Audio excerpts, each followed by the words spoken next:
It is 9 minutes past 8 and we have Dr. John on the line from Creation Ministries International. Good morning, Dr. John. Yeah, good morning, Mick.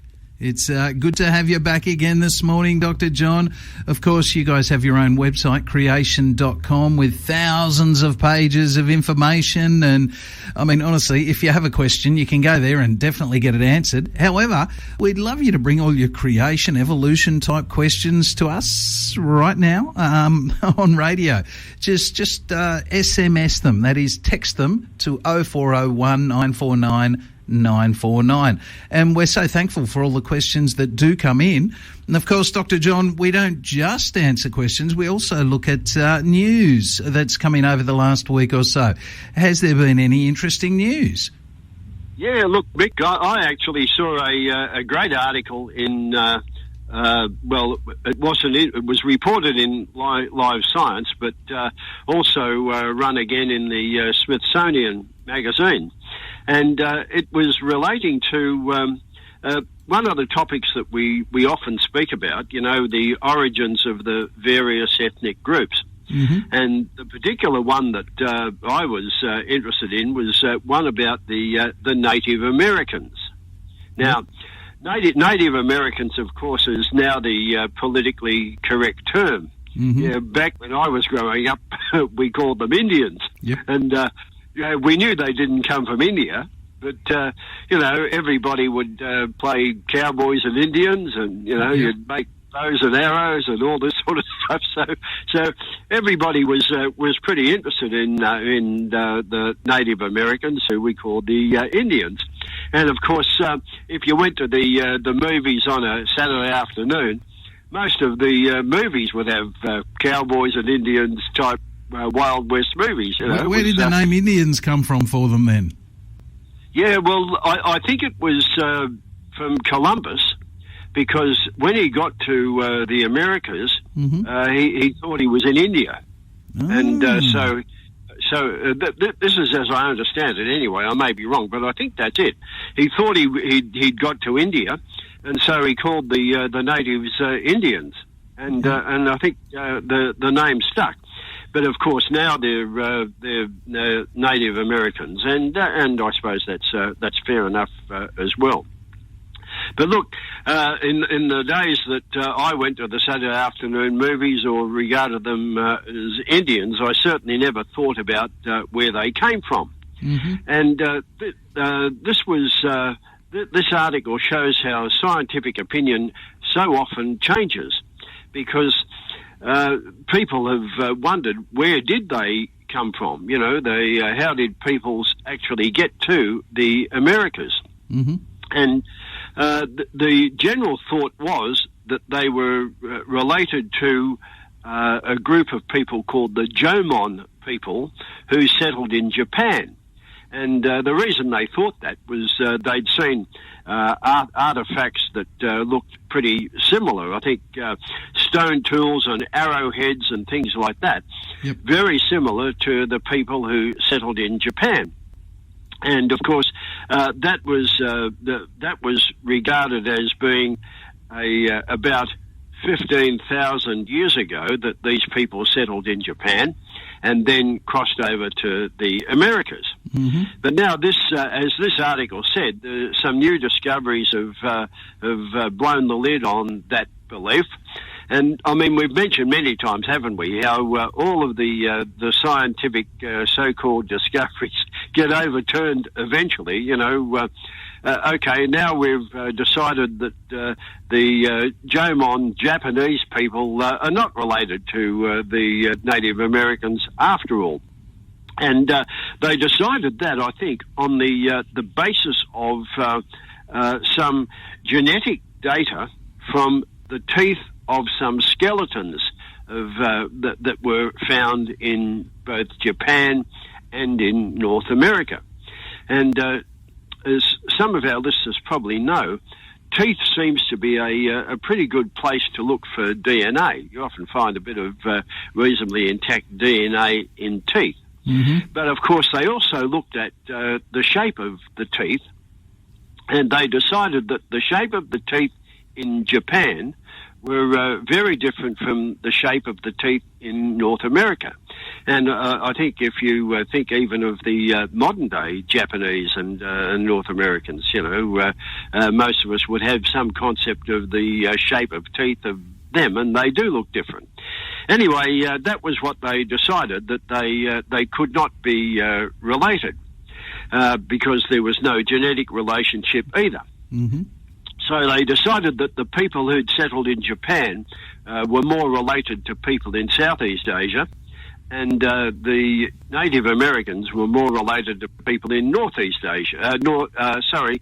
The Japanese in Southwest Asia, and the North Americans in Northeast Asia, having crossed over from Siberia via the Bering Strait. Mm-hmm. But look, the other thing that blew that out of the water too was that they discovered some fossilised footprints in New Mexico, I think, and they dated them at 23,000 years old. Mm-hmm. Which means, of course, that they could not possibly have been descended from the Jomon people 15,000 years ago if they were already there 23,000 years ago. Yeah. So, again, it's another example, really, of how total confusion reigns in the origins of the various people groups throughout the world. And we're always going to find this because as soon as the secular world starts to feel that they've got the anthropological origins all sorted out, there's going to be another discovery that turns it all. And that's because they don't want to take any notice of the 2 chapters in the Bible that actually spell it all out. Mm. And I'm talking about chapters 10 and 11 of Genesis. And the Bible tells us very clearly that there were only 8 survivors of Noah's global flood. Mm-hmm. And it tells us that flood occurred about 4,500 years ago. So, according to the Bible, every other human being on the face of the earth died in that flood. So there were only 8 survivors. Yep. And the ark was the rescue ship in which they were travelling, and it grounded on the mountains of Ararat, and we understand that's somewhere in eastern Turkey. And as the waters subsided, the continents as we know them today were formed. Mm-hmm. Now, that's what the Bible tells us, and unless scientists are prepared to accept that, they're only going to get into a state of confusion with the origins of all sorts of ethnic groups. Yeah, and there'll be more and more errors. Dr. John, I did actually Google the term Indian for North Americans, and you're absolutely correct. Yes, Christopher Columbus thought he was going to India when he accidentally arrived in America, and that's why he started calling them Indians. So, very interesting. Yeah, you're on 94.9 at 17 minutes past. Dr. John on the line from Creation Ministries International, and we've been talking about the Native American Indians this morning and where they came from. And, it's no wonder Christopher Columbus thought they were Indians. He thought, firstly, he was going to India, but then he arrived in a place that had peoples with similar coloured eyes and hair to a lot of Indians and a lot of, the Asian peoples. So, I guess, whilst he was wrong, his confusion, may be reasonably fair. Hey, Dr. John? Yeah, well, it's pretty understandable, Mick, because I don't know how familiar Columbus was with people from India anyway, but that was what he decided. And look, it's a very interesting topic, really, where people came from, and I think it's very interesting too that women don't get a lot of mention in the Bible. Okay, there are certain women who do, like Ruth and others, Deborah, and women like that. But by and large, it's a male-dominated book, and the Bible doesn't talk much about maternal genealogy, where our mothers came from. It only talks about paternal genealogy, where our father's ancestry is. And it's interesting that the Bible gives the names of Noah's 16 grandsons. And these were the children of Shem, Ham, and Japheth, who were his sons. And the various ethnic groups began with those 16. And when we get to chapter 11 of Genesis, we get the story of the Tower of Babel. And I know we've talked about that before. It happened about 5 generations after the flood. Now, what the Bible doesn't tell us, it doesn't tell us how long in years a generation was. And I'm guessing it might have been about 40 years because other parts of the Bible seem to suggest that. But it really is a bit of a guess. And, of course, people in those days lived a lot longer than we do. So even Noah's grandsons could have been fathering children all the way through those 5 generations. We also don't know about the fertility of the women. I mean, before our modern era, we know that childbearing was a pretty dangerous time for women, and lots of women died in childbirth, and of course they still do in various parts of the third world. And of course, some of the tragedies of modern medicine is that medical treatment often contributed to that too. So, but anyway, I think it's pretty interesting that we're not given the names of any of Noah's daughters-in-law. Obviously, he had 3 daughters-in-law, the wives of his sons. But what we do know is that for all of those next 5 generations, according to the Bible, everybody spoke the same language. And that's a very important point that we really need to make constantly. Yes, absolutely. All right, well, look, I think we might go into another song, Dr. John. Then we've got some news and we'll come back and have a bit more of a chat after that. Very interesting. Yeah, I'm interested to know where people came from. I mean, the American Indians. Yes, I know their features and skin very different, but similar hair and eyes. It's just interesting how as we moved around the world, we sort of all changed colours a little bit. And the bottom line, he's been telling us about the American Native Indians or Native American Indians and sort of where they come from. And I was just asking Dr. John while we're offline then, when you look at the Aboriginals and we've heard about the SBS report where they followed their DNA back, but if you sort of follow the path that they came to Australia, and you sort of see how they came, pretty much from, up near Turkey somewhere, and they've come down through Asia and then into Indonesia and Australia. And you follow the people groups and you look at their features and their faces. And they do. Each group, as you move along, they have so many similarities. And I guess that comes with DNA. It's a bit like we see families these days. If a family moves out bush and they have kids and their kids have kids, they all end up with similar features. Is that the same sort of thing with the American Indians, Dr. John? Have they sort of followed the same sort of path there with the features just slowly changing as they move from place to place? Well, that's right, Mick. I mean, the secular world often talks about the out of Africa theory, where everybody migrated, having evolved in Africa. But the Bible's pretty clear that dispersion came from the Middle East, and it describes it perfectly well in the story of the Tower of Babel, and it tells us that we are all descended from the 8 people in the ark who mingled together for 5 generations after the flood because God told them to disperse and they didn't disperse. And when you look, as you rightly say it, all the people groups throughout the world, you can see that this spreading out from the Middle East in various directions all fits.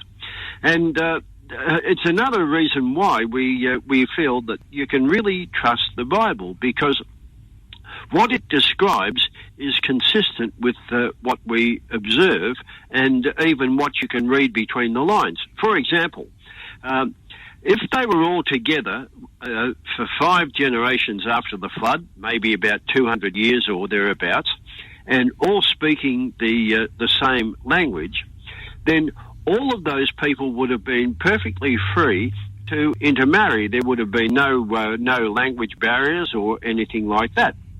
And when God separated them into their language groups, the Bible tells us that he did it by their paternity as well. Mm-hmm. So that's one of the reasons why when you do look at ancestry, like you mentioned before on that SBS program, you can't really trace regional ancestry very well by mitochondrial DNA. Now, mitochondrial DNA is the DNA that's passed down only by women. Mm-hmm. Obviously, men have it because they get it from their mother. But it only goes down the maternal line. And you can't really trace ancestry particularly well there. And the obvious reason is that the women would have been free to intermarry with whom they chose. But then, of course, you can trace it much better through the male line, and the Bible tells us that God separated people by their paternity. Because when you look at the Y chromosome, which is the genetic material that only men have, then you are able to get some sort of idea where people came from. Mm. So once again, it all fits with what the Bible says. But look, there was another interesting bit from that article. Remember I mentioned that they decided that the Native Americans didn't come from the people in Japan because they had settled in Japan supposedly 15,000 years ago, and then they discovered these footprints in New Mexico that they reckoned were 23,000 years ago. But there was another article recently about more footprints that were found, and this is on the island of Crete. Now, wait for it. You know how we've talked about how there seems to be a competition to get the oldest age, mm-hmm. right? Well, here we have these footprints in New Mexico dated at 23,000 years. Well, the ones in Crete were dated at 6 million years. I mean, there is a big difference between 6 million and 23,000. Yeah. And interestingly enough, the same researchers who discovered the supposedly 6 million year old footprints in Crete also found some fossils in mainland Greece. I mean, Crete is one of the Greek islands.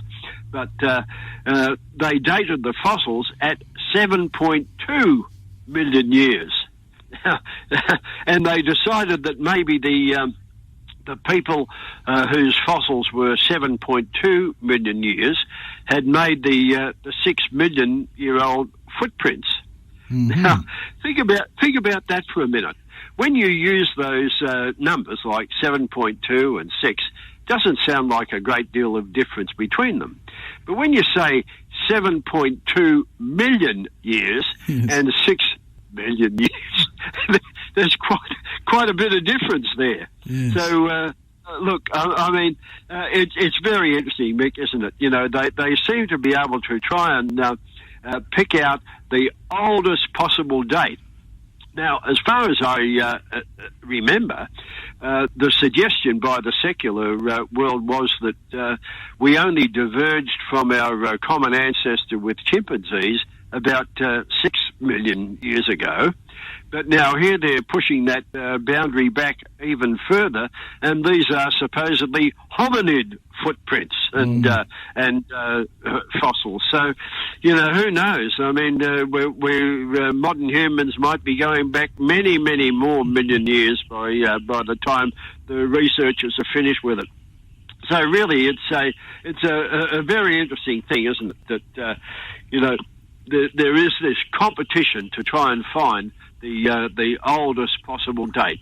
So stay tuned. I mean, we're going to get some older ones fairly soon, I reckon. Yeah, it's starting to get ridiculous, though. I mean, you know, we had this earthquake in Australia not that long ago, and we've had one in Newcastle, and we're realising now that, you know, even in parts of the world that don't get a lot of earthquakes, you still get them. And, that means there's lots of shaking going on, there's lots of movement going on, and even just in our lifetime, we get to experience a few of these. In our lifetime, we get to see, the erosion, coastal erosion and all that sort of thing, and we're realising that it's happening so much faster than we expected. And then when they come up with, 6-7 million years for footprints, you think, yeah, right. There was no erosion on those footprints, or very little erosion. There's still nice footprints, and obviously there was no earthquakes or anything. We're talking millions of years. That's thousands of years. It's just utterly ridiculous. It makes no sense to me at all. Yeah, you're quite right, Mick. And even though people are unused to hearing that the world might only be 6,000 years old, that's because they've been conditioned to all this millions and billions, and it slips off the tongue easily. But when you think about it, a million years is quite a long time, and there could have been a couple of geological events in that time. Yes, absolutely.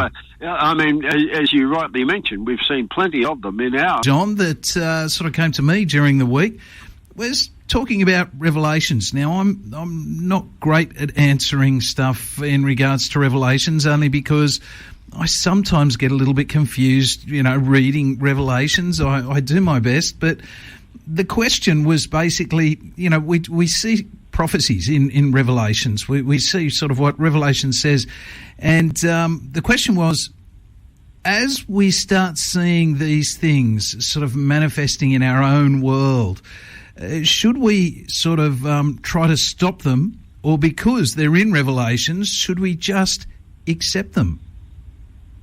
Yeah, it's interesting, isn't it, Mick? Because, the question really is the Bible truth? And can you change some of these things that are prophesied? And I'm pretty certain that you really can't.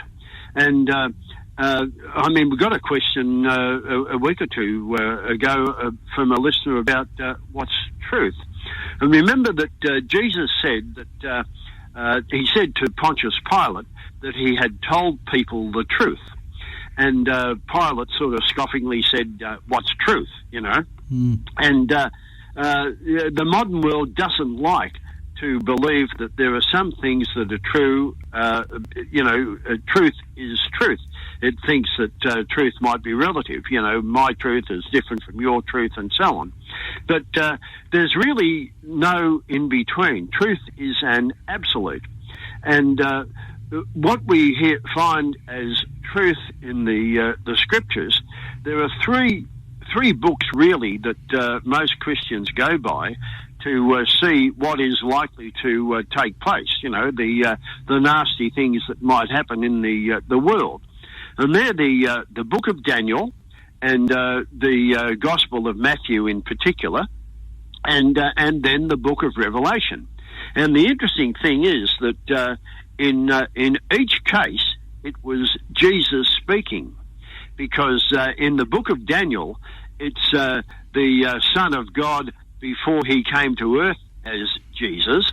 And of course in the Gospel of Matthew it's Jesus himself when he was actually on earth. And in the book of Revelation it comes from Jesus after his resurrection. So, we've got to take those things pretty seriously if it's Jesus on every occasion who's telling us that this is what's going to happen.